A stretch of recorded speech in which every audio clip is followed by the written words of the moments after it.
Assalamualaikum warahmatullahi wabarakatuh. Perkenalkan, saya Agnita Prihandini dari jurusan Tadris Biologi E semester 4 dengan nomor induk mahasiswa 1908106170.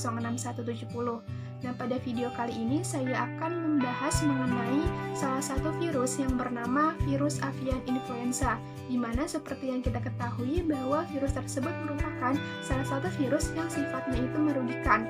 Nah, oleh karena itu, pada kesempatan kali ini, selain akan membahas mengenai karakteristik dari virus tersebut, saya juga akan membahas mengenai beberapa cara pencegahan untuk mencegah atau meminimalisir terjadinya penyebaran atau pandemi dari virus tersebut. Selain itu, saya juga akan membahas mengenai salah satu penemuan terbaru terkait virus avian influenza yang dalam hal ini yaitu mengenai peran protein hemaglutinin sebagai salah satu faktor penentu dalam patogenitas virus influenza pada unggas dan juga manusia. Virus avian influenza merupakan suatu virus RNA yang beruntai tunggal dan berpolaritas negatif. Dan virus ini juga memiliki bentuk seperti bola atau biasa disebut dengan filamen atau spheroid dengan diameter sekitar 80-120 nanometer.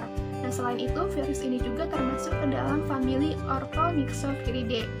Adapun berdasarkan perbedaan antigen, nukleoprotein, dan matriks yang menyusunnya, ternyata virus ini diklasifikasikan menjadi 3, yaitu ada virus avian influenza tipe A, tipe B, dan juga tipe C.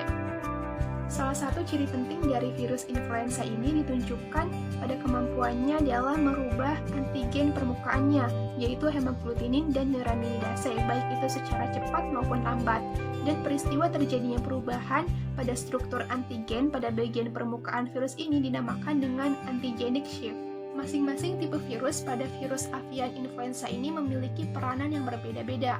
Untuk virus influenza tipe A, ini memiliki inang alamiah yang berupa unggas akuatik, dan virus ini juga dapat berperan menularkan ke spesies unggas lain. Selain itu juga dapat menimbulkan wabah yang berdampak besar pada peternakan unggas domestik, atau bahkan virus ini juga dapat menimbulkan suatu wabah influenza pada manusia.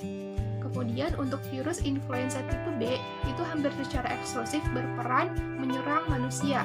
Namun virus ini lebih jarang dibandingkan dengan virus influenza tipe A karena virus tipe B ini tidak mengalami keragaman antigenik.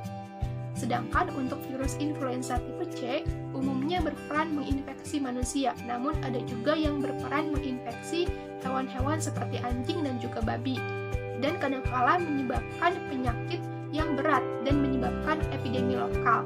Namun, penyebaran virus influenza tipe C ini terbilang lebih jarang dibandingkan dengan dua jenis tipe virus yang lainnya.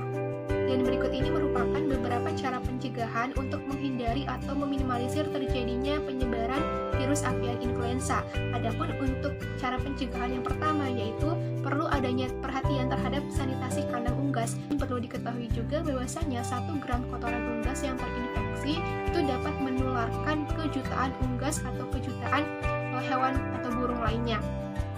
Dan maka dari itu perlu adanya sanitasi kandang unggas yang baik dan perlu dilakukan secara rutin pembersihan kotoran unggas serta menjemur kandang di bawah sinar matahari, karena sinar matahari tersebut mengandung sinar ultraviolet yang dapat membunuh virus-virus, salah satunya yang dalam hal ini adalah virus avian influenza. Cara pencegahan yang kedua yaitu dapat dilakukan dengan memperhatikan sanitasi rantai pasar unggas, karena pasar unggas ini tentu saja dapat menjadi salah satu faktor resiko yang dapat berpotensi menularkan virus HPAI atau Highly Pathogenic Avian Influenza.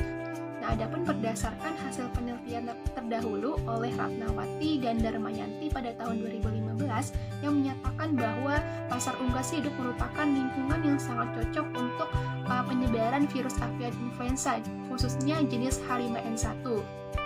Nah, maka dari itu perlu adanya pencegahan ini yang dapat dilakukan dengan adanya tindakan dari pemerintah dan masyarakat setempat dalam hal penataan sanitasi rantai pasar unggas secara rutin, dan juga perlu dilakukannya penyemprotan disinfektan pada pasar unggas khususnya pada saat hari pasar berlangsung. Kemudian cara pencegahan yang ketiga ini berkaitan dengan pemeliharaan hewan unggas, di mana para pemelihara unggas atau para peternak itu hendaknya menghindari kontak langsung dengan hewan-hewan unggas peliharaan. Hal tersebut dapat dilakukan dengan menggunakan menggunakan alat perlindungan diri seperti masker, sepatu, topi, dan juga sarung tangan. Dan yang keempat itu dapat dilakukan dengan vaksinasi, di mana vaksinasi itu merupakan salah satu alternatif dalam pencegahan penyebaran virus avian influenza pada unggas. Adapun menurut penelitian Suwito pada tahun 2013 yang menyatakan bahwa vaksin avian influenza ini ternyata cukup protektif dalam melindungi unggas pekarangan terhadap penyakit avian influenza selama 2 minggu pasca vaksinasi pertama. Nah, untuk itu vaksinasi avian influenza pada unggas ini dianggap sangat efektif untuk mengurangi penularan dan penyebaran penyakit avian influenza. Dan pembahasan yang berikutnya yaitu mengenai peran hemaglutinin di dalam virus avian influenza, di mana hemaglutinin ini memiliki 2 fungsi utama, yaitu yang pertama untuk mengenali sel target pada unggas maupun manusia yang akan berikatan dengan virus avian influenza ini. Selain itu, protein hemaglutinin juga merupakan suatu antigen yang utama pada virus ini. Dan berdasarkan hasil penelitian terdahulu menyatakan bahwasanya hemaglutinin pada virus avian influenza ini merupakan salah satu faktor penentu patogenesitas virus tersebut, di mana transmembran hemaglutinin ini mampu mengaktifkan respons imun dan respons yang spesifik terhadap subtipe virus. Nah, oleh karena itu, aktivasi proteolitik protein hemaglutinin ini merupakan faktor penting untuk infektivitas dan juga untuk penyebaran virus ke seluruh tubuh.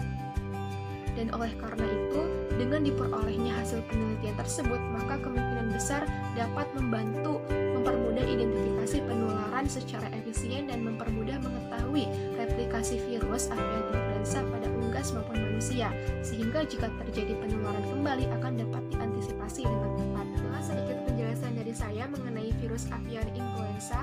Mohon maaf jika masih terdapat kekeliruan dan semoga bermanfaat. Wassalamualaikum warahmatullahi wabarakatuh.